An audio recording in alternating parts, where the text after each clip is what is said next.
These days never run from rain. Patter past pain, see the sun will stain. Abundant blame strange, never done the same ways till it's too late to pray for the one again. Run away, run away, run away, run away. Other people that are sat in their bigger house laughing because every single bill that they have is paid by somebody else. The housing market shows one of the big problems in Britain's economy. They've hit rock bottom, they've got nowhere to live. They haven't got any family or friends left or willing to take them in. I have a very anxious child, and it's made our life where we're almost prisoners in our own home. What I'm gonna do now, there's nothing left. Stress pressing in my chest till I'm puffing that cloud, feeling coming back round, never loving that sound that surrounds. Still I'm stuck in that ground, I drown when you disappear. I need you near, cause I'm the boy but you're the man, I can't defeat the fear. Britain is suffering from a crisis. Its housing market is under immense pressure. At the top end of the market, properties are ludicrously expensive, with the average house prices consistently exceeding the affordable rate for the average earner. This in turn has left many people's prospects of purchasing property at an all-time low. Maybe it's destiny, maybe it's meant to be. Maybe it's definitely, I've been dating with destiny, I've been saving my energy, praying to heaven sees, waiting on you, waiting. The UK is experiencing its slowest growth in housing since the end of the Second World War, and there's a fundamental need for more affordable housing. Not only have property prices rocketed, but the rental market is also becoming increasingly out of reach. Basically, we've been not building enough houses from the early 1950s onwards, and the number of households has been increasing faster than the number of houses.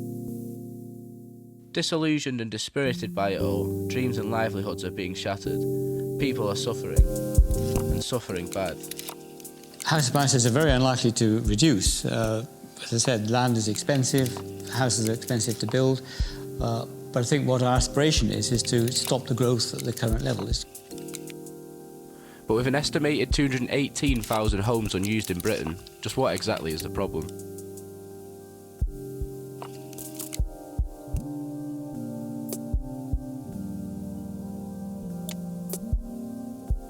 Britain today, it is estimated that the country requires 240,000 new homes per year, and the current government has outlined a plan to produce 1 million new homes in Britain by 2020. Despite this, people are still without affordable homes, and while people in need have lost out, investors have made huge profits, exposing many flaws in Britain's housing market and problems within the schemes designed to help support British people all across the country. We need to combat wastefulness. So there are houses, there are abodes everywhere, all over the country that are boarded up, sealed off, derelict, useless, that someone will come along and buy for a pittance at a later date. There's been a rise in private cash buyers thanks to a certain glamour being attached to the market. Investors are snapping up property with the intention of making a quick profit, tempting many into the housing market with the sole intention to let. Sections of society are being forced to take up extra hours at work and source extra finance just to support their families and survive these testing times. It begs the question, does Britain no longer have affordable housing?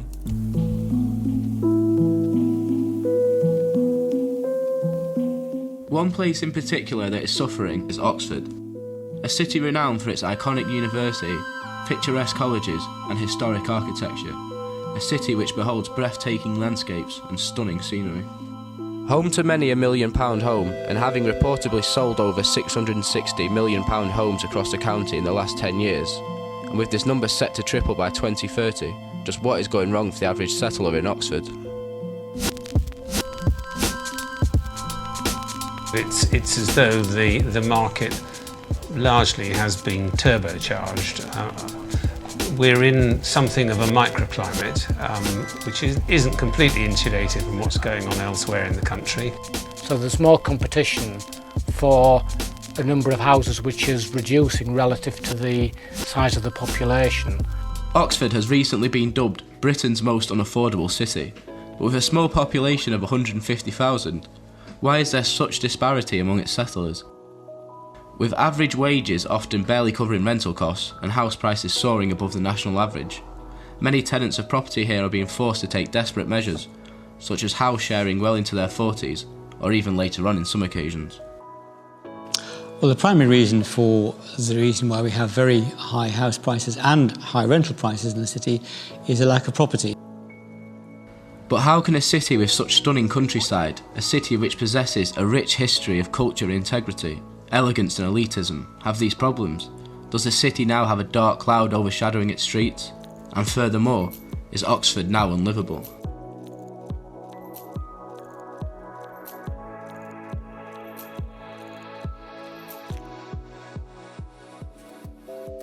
On average, housing in the city is priced at £370,000, while the lettings market in Oxford prices bedrooms in a shared property at a staggering £600 to £650 per calendar month. Prices here are often compared to those in the capital, and it's not hard to see why. These figures have led to Oxford being placed in the top 10% of property prices all around the country. I think at this moment in time it's the third most expensive place to live in the country, Westminster being first and St Albans being second. I think the price per square foot in Westminster is £7,000, St Albans is £3,000 and Oxford is 2.8. And I mean, if you're looking at the average wage of someone who's, you know, over in their 20s and doesn't live at home anymore, who's finished university and can't get a high paying job, that doesn't add up to bills, mortgages. Even if you're renting, you know, you've got to be incredibly lucky to get a home if it's on your own as well, under the current living wage.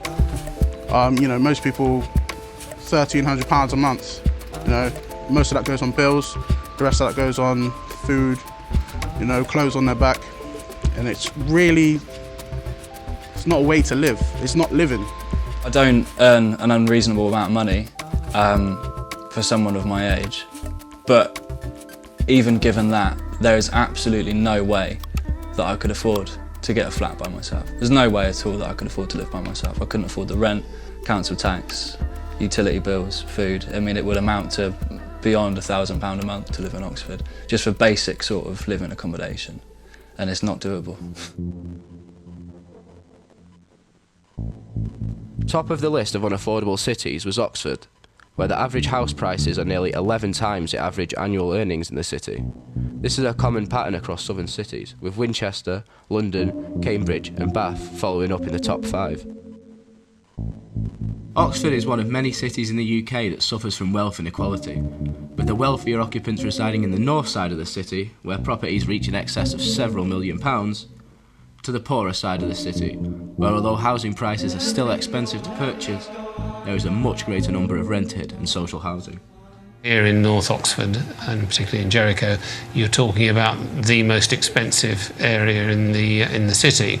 It varies from the smaller terrace cottages in Jericho, probably ranging from sort of 600, 650, 700 for a 2-bedroom property, right the way through to 2 or 3 million for some of the larger semi-detached Victorian properties. And if you're looking for a detached villa over in Norham Manor on the other side of the Banbury Road, close to University Parks, you're looking in the price range of 5 to 10 million.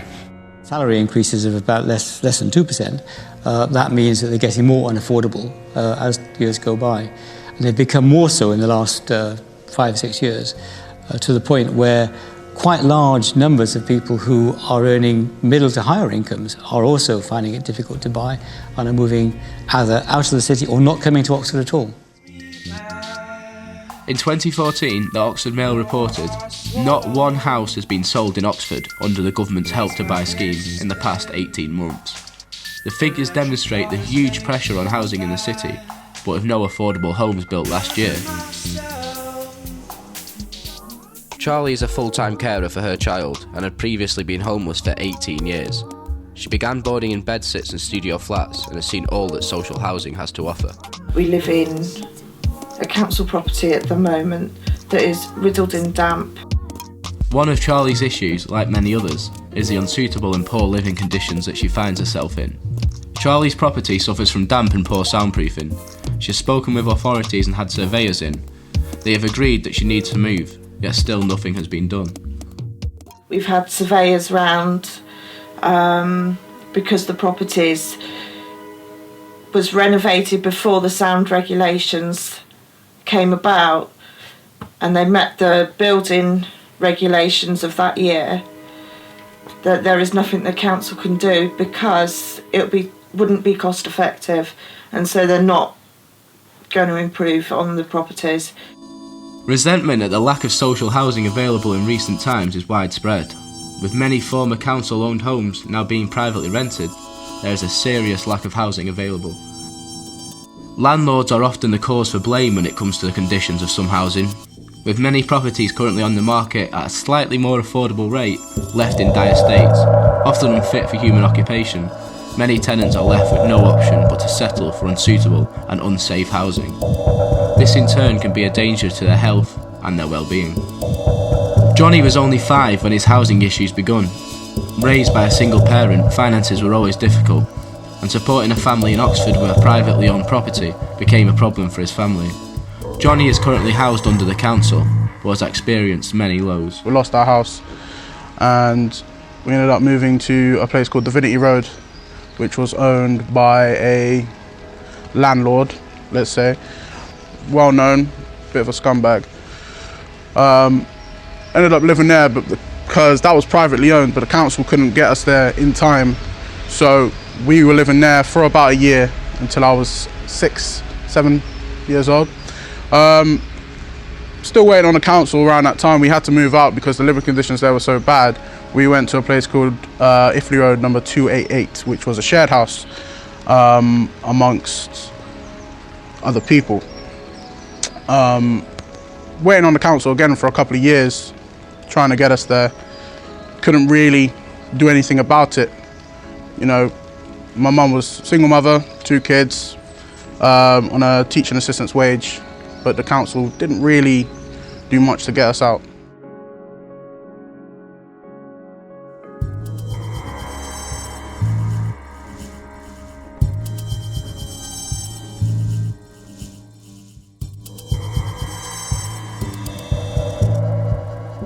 Formerly a tenant of social housing, Jake feels that there's a certain stigma towards tenants, which is unjust. He believes social housing makes complete sense for those in need. When you live in a place that's got quite a significant sort of financially based cultural divide like Oxford, if you meet someone who's, I don't know, in a more of a financially stable position than you, and you care to mention that you live in a council house, I think there's a bit of a reservation towards your kind of social interaction, so people immediately put a stigma on you. There's a massive preconception surrounding people that live in council houses. I think a lot of it's to do with council estates and the sort of reputation that's attached to those sorts of estates, but really there's no reason why you shouldn't be able to live in a council house. Do you know what I mean? It makes perfect sense to live in a council house for anybody, be it a person that's on 50 grand a year or 10 grand a year. It makes perfect sense to live in a council house because then you're not your utilities, but the majority of what you need to pay is paid or subsidised for you, and that makes the whole living situation a lot easier and makes you more of a human being. Many people blame a lack of support from the council as a reason for the housing crisis, but the council encounters problems daily and is working on a very tight restraint. Yeah, feeling 3 feet deep, breaths away from my last gasp as I dance with the cousin asleep. Currently collecting the courage to leap, and I keep on encouraging me, just do it. Leave the stress and leave you to read the eulogy like alas, poor Cameron knew him well. Well, you didn't. We don't even know ourselves, twisted visions. White-coated men leaving me away. I was 6 months when my mother envisioned. I believe in fate and that these prophecies written, but who's to call it? Fools, king gods or angels cut the cord umbilical, then we all say. Land in Oxford is restricted by a green belt. A green belt is essentially an area around a city on which building upon is restricted.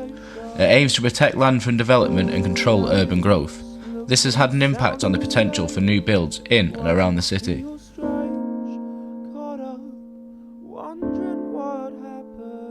It came from the 1940s when the Planning Act, which effectively created the planning system in this country, established around a number of urban centres belts which were seen to be places to stop the sprawl of towns that occurred in the 1920s and 30s. So if you look around London, for example, you'll find a lot of examples of arterial roads with houses just sprawled out along either side of it. And to stop that kind of growth, the green belts were created. And the presumption was against development in those green belts unless there was very specific reasons for it. Many are questioning the modern day relevance of the green belt in Oxford and believe it's outdated, with the most common concern being that Oxford is massively underhoused, and allowing development on these areas could provide space for more affordable housing. Other cities like Cambridge have already seen this policy lifted, and many see this as one solution to the current housing crisis. Around Oxford is a very big green belt. It goes out a long way. It has been very difficult to extend the housing from the city outwards, even on a planned and coherent basis, because of that green belt. The other dimension to it is that the city's own boundaries are very tightly defined around the city. And outside that, there are other district councils who have their own planning policies, and they're very reluctant to relax the green belt restrictions and to redefine the green belt. So you swap existing green belt for new green belt and allow housing to take place on the city boundaries. So the green belt constrains the city. It's a green noose really now, and we can't get the other districts to release that noose by allowing us to build on it and replace the green belt somewhere else in the county. It's the same whether you're a small village, a medium-sized town, or a city the size of Oxford. I think you can't pickle a city or a town or a village in Aspic and expect it to stay the same. It's a living, breathing entity and has to be allowed to expand. The Adam Smith Institute has criticised the Greenbelt, claiming that removing the Greenbelt from land within 10 minutes walk of a railway station would release enough land to build 1 million homes. And with the Greenbelt covering 13% of land in England alone, the conception that there's a lack of land available can safely be ruled out.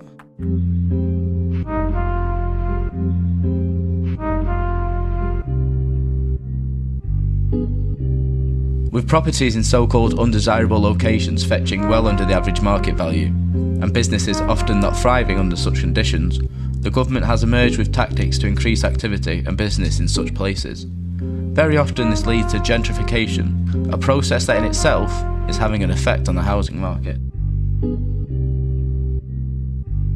Blackbird Leys is an estate in Oxford. Originally constructed in the 1950s, the area was built with the intention to rehouse tenants out of depleted inner city areas. Blackbird Leys was well known for being one of Europe's largest council estates, and to this day finds it hard to shake off a reputation for deprivation and edginess. Puts a massive strain on Oxford really, because it's a nice place, but I think a lot of people would agree with me that you can't stay here. You know, I mean, you can't stay in Oxford unless you're earning 20 or 30k as a single person, which is unrealistic for someone who's 20 years old, 22 years old, whatever. But it sort of puts you in a bit of a predicament really, because you feel like you've got to move out. You know, you have to leave Oxfordshire. In the county that you were brought up in, or in the city that you grew up in, you have to leave just purely because of financial deprivation. It's ridiculous, really. Hostility has been directed towards regeneration projects around the country. Many locals feel that city leaders and investors are pushing them out. Gentrification has brought an influx of business and money into poorer economic climates, but it does have its downsides. The lack of affordable housing available to people living in such places with regeneration means that people are pushed out of the area and forced to leave due to a rise in rental and private properties.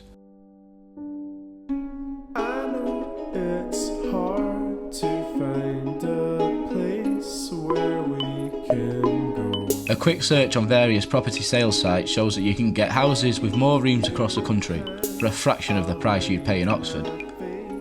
We also noticed many property sites advertising yields and properties as investment, this further strengthening the idea that the property market holds less and less interest for traditional buyers of homes. Houses in Britain are vastly overpriced.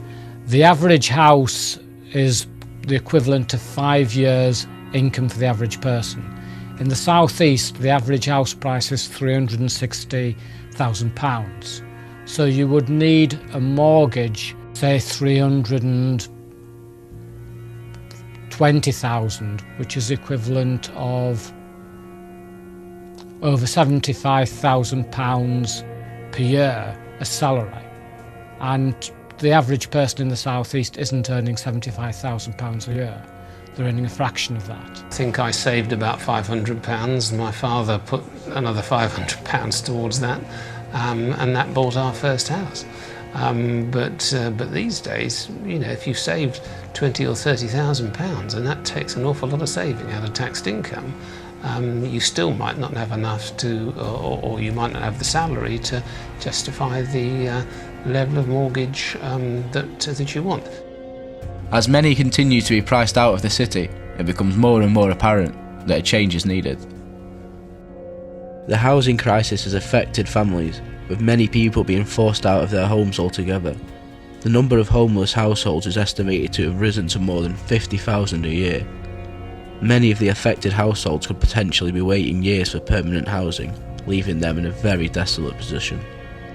It is also widely estimated that more than 2,000 British citizens will have no roofs over their head at any stage of the year. This in particular is a problem in the winter and cold periods, as desperate conditions can lead to illness and other health problems while sleeping rough. My name's Graham, this is my dog Zeus. I've been living in Oxford for the last 12 years. I did actually go through the homeless system once before. 4 years ago my sister died of cancer and I had a bit of a breakdown. And I actually lost the flat that the council had supplied me with. I didn't actually have it in me at the time to fight the eviction notice. I was entitled to housing benefit at the time. But they'd stopped it because I was flying backwards and forwards to Reading to help look after my two nieces. And obviously once my sister died, you know, sort of everything went downhill from there. I'm now back on the streets, you know, relying on sales the big issue to keep myself supported, really. The biggest problem facing the growing homeless population is that social housing is just not being built at a fast enough rate. Waiting lists for social housing continue to grow, forcing more and more people into private and rented accommodation. This type of housing is often unsuitable for those who are vulnerable or in dire housing need. Jack works for O'Hanlon House, the city's largest homeless shelter, with 65 beds.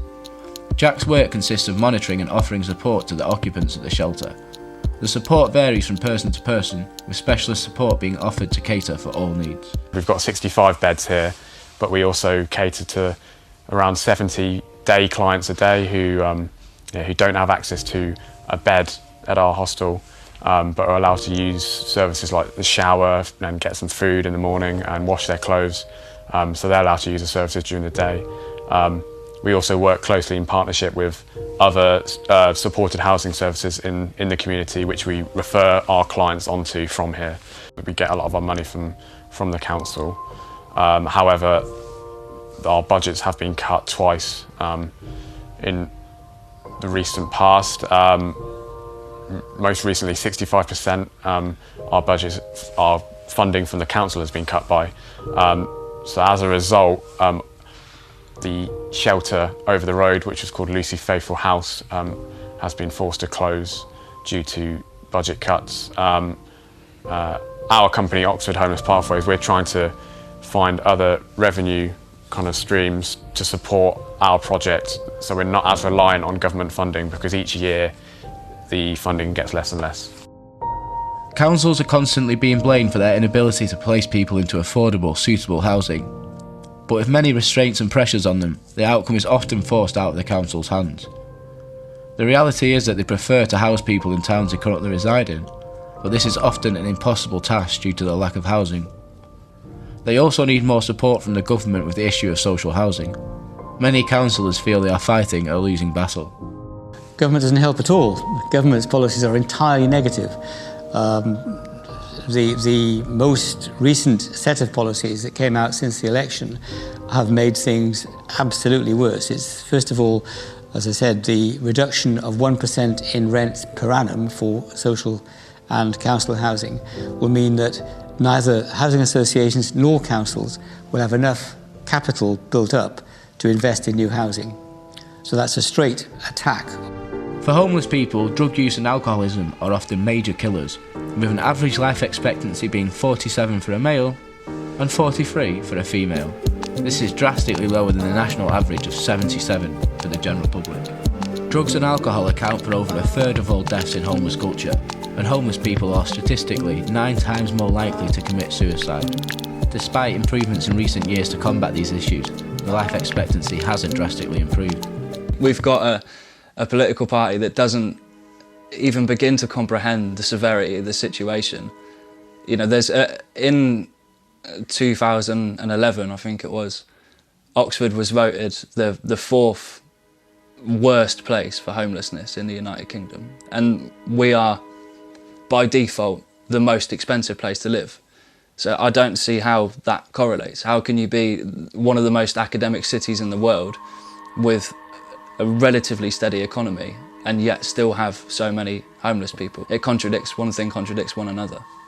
And that's purely down to the government. And there's no way of anyone denying that. If the government were to stop using money that they pay for petty wars, taxes that they just literally just make up, and they put that money towards a more beneficial, you know, prospect like trying to combat homelessness, then it would be solved in an instant.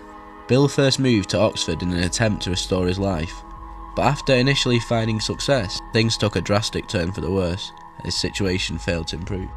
My name is Bill Thompson. I first came to Oxford 12 years ago, maybe 13.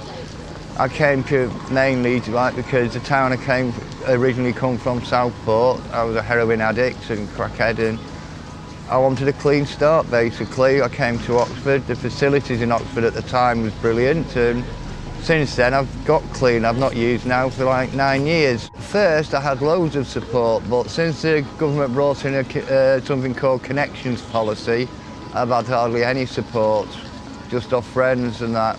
And basically now they're shutting the night shelter down, and it's like if I do get evicted, I just don't know what I'm going to do. It's going to be like getting thrown back 12 years.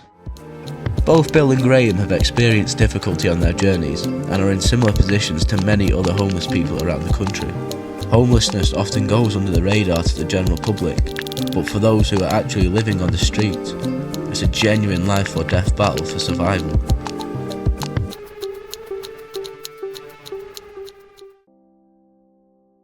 Literally live day to day. You don't know what the next day's bringing. Like you don't know what's around that next corner. Luckily at one point I had my good friend Nathan Hansen. He unfortunately became homeless too whilst I was homeless. So we sort of stuck together as like a duo sort of thing. It's mad. You could never truly explain how lonely it can be. And for a long time that got to me. There was no feeling like being properly alone. Not a single person in the world that you can turn up on their doorstep or ring them or even see them in the street and they could offer you help. Like not a single person, not a family member, not a blood relative, not a friend. Like it's a mad feeling. Like I can't put it across in words what it feels like. I'm a voice for the voiceless, wealth for the wealthless, a choice for the choiceless, bring help to the helpless. I put the self in the selfless. I am the doubt in the doubtless. I'm a voice for the voiceless, wealth for the wealthless, a choice for the choiceless, bring help to the helpless. The people of Oxford have been outraged at the closure of its hostels and community centres. The town's hostels offer recovering drug addicts, mentally ill and vulnerable people the chance to improve their lives.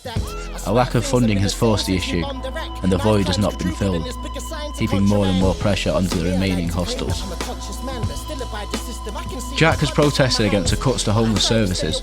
Although the council provides funding to O'Hanlon House, they and other homeless shelters have had to endure torrid times, and the cuts to their funding have not helped. A few weeks ago, all the staff here at O'Hanlon House and our sister company Julian Housing went on a march down at the County Council building in the centre of town.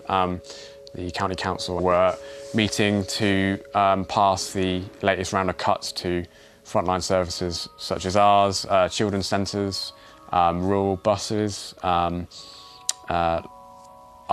things as well. So it was like a combination of services coming to protest. In the end, they did end up passing the 65% cuts, which were on top of the 38% cuts they passed earlier in the year.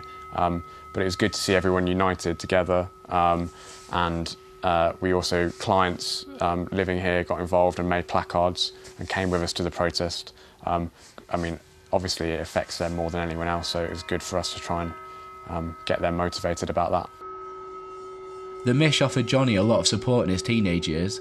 He feels he could have been easily misled if it wasn't for the support of the youth club. The Mish was heavily used by Johnny and many other young kids in his situation from difficult backgrounds.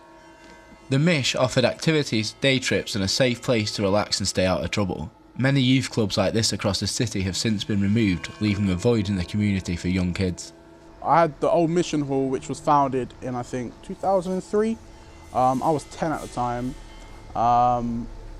And it gave people, kids, they had volunteers down there, a place to go after school, you know, to get away from from life, you know. It gave you massive entertainment resources down there, gave people a chance to be musicians, you know, get in touch with themselves, really.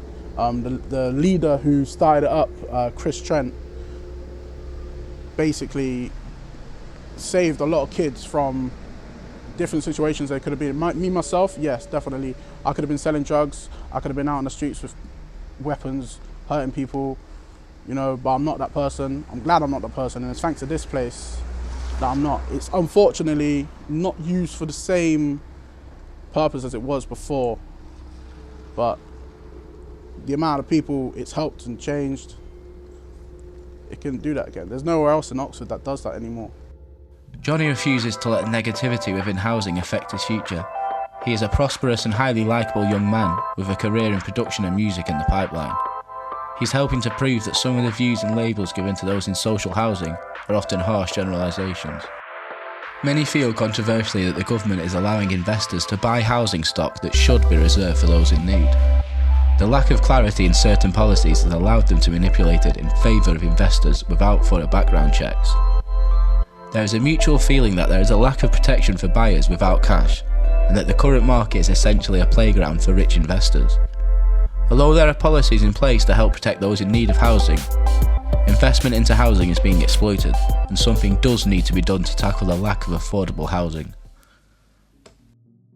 We have a lot of potential buy-to-let landlords rushing to make purchases before the stamp duty changes come into effect at the end of March, and it'll be interesting to see if, as we move into April and onwards throughout the year, if what I presume George Osborne was hoping might happen is that they will fall away from the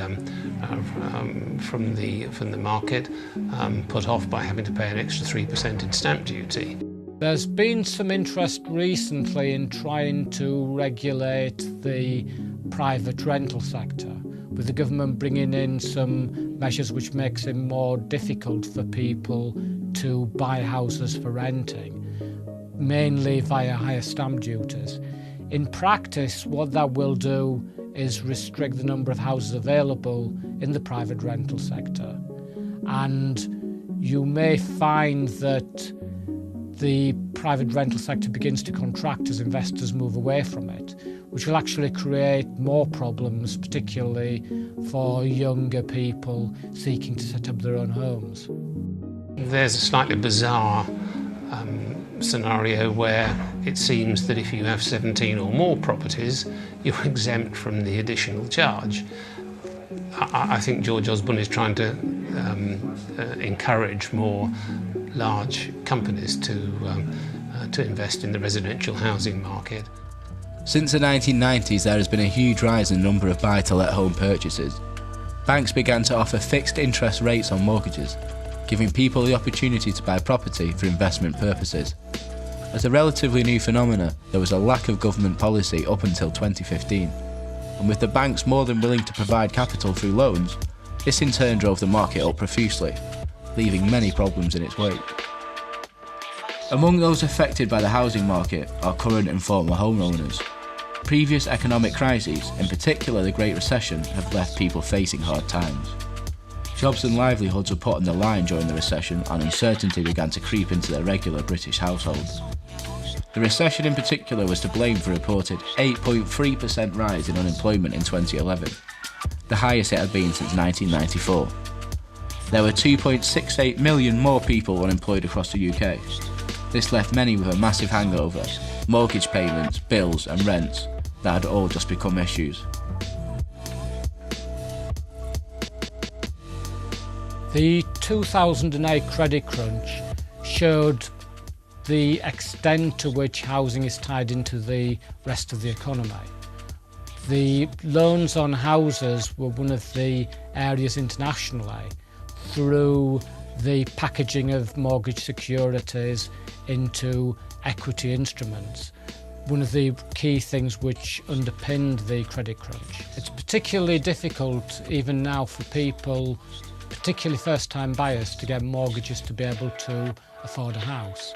The banks and building societies are probably a little bit more stringent than they would have been pre-2008. In recent years, the UK has seen an influx of foreign investment in the housing sector. People wishing to purchase property vary from wealthy businessmen with the sole intention of turning a profit, to drug kingpins wishing to wash their illegal money. Foreign investment is estimated to own a staggering 10% of the UK's housing market, and with numbers expected to increase, there could easily be less housing readily available to society. There has been a considerable amount of Far Eastern, Russian, and to a lesser extent, I suppose, sort of Indian and Eastern European buyers, coming into the market and further fueling the market. It's noticeable that quite a number of the sixth form colleges in Oxford have a considerable number of students from those areas, and they wouldn't be studying in Oxford if they weren't from fairly wealthy families.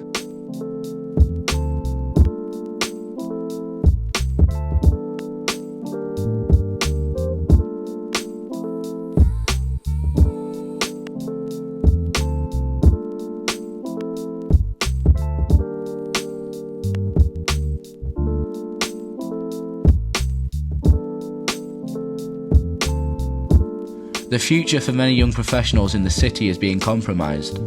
Many young people in Oxford feel that their chances of owning property in the city are slim, and Jake makes for a similar case. With many young professionals feeling that they now need to migrate out of the city to more affordable areas, not just to live, but to call home. I don't think there is a future in Oxford for me. I don't think there is. I don't think there is at all. I think there's too much competition for work, because it's an academic city. Everybody, if you go for a job, you can go for a job as an administrator and they'll want a graduate for it. For 22 grand a year, they'll want a graduate for it. So where does that leave the rest of us? There's no future for someone who hasn't gone to Oxford University.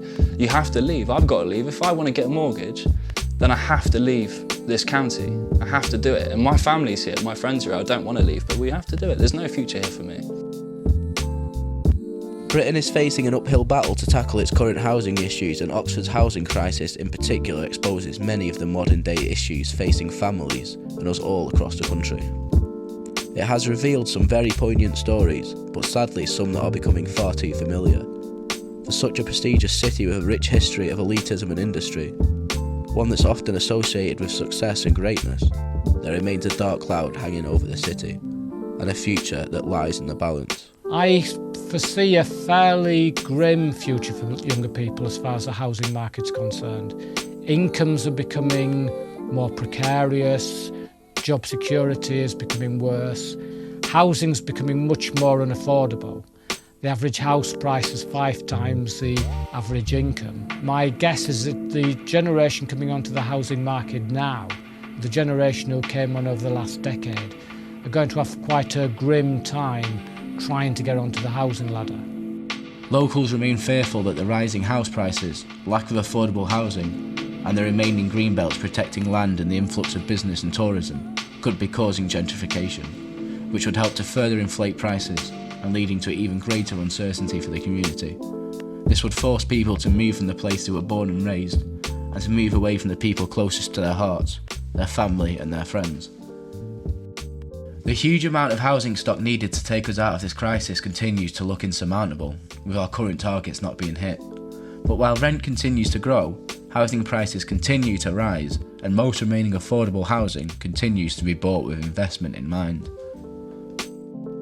The assessment of need in this city for the period up to 2030, so the next 15 years, is about 30,000 houses, divided between social rent, affordable rent, and shared ownership and outright purchase.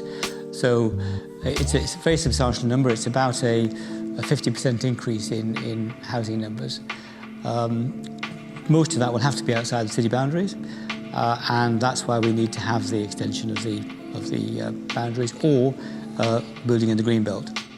The future needn't be filled with grey skies though, as we all have the ability to pull together and create a brighter future for generations further down the line. And there is positive work being done every day to tackle the issues.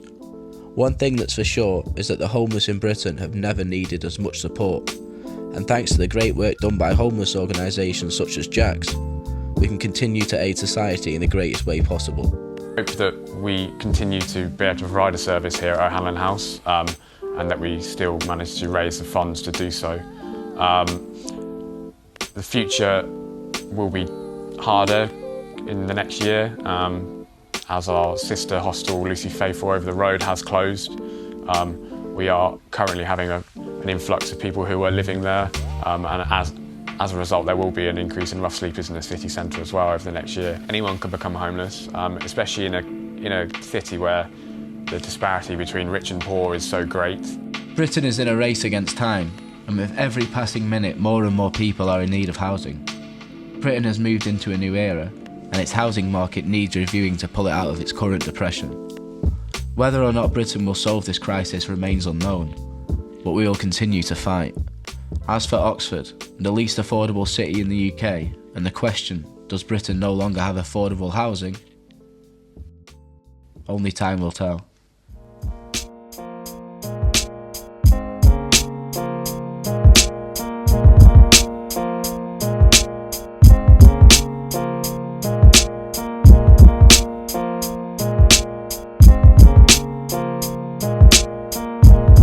No, you don't need to show me love, but you need to know your heartbeat, stolen blood. We don't front and sip wine from a golden cup. We spit rhymes like shots from a soldier's gun.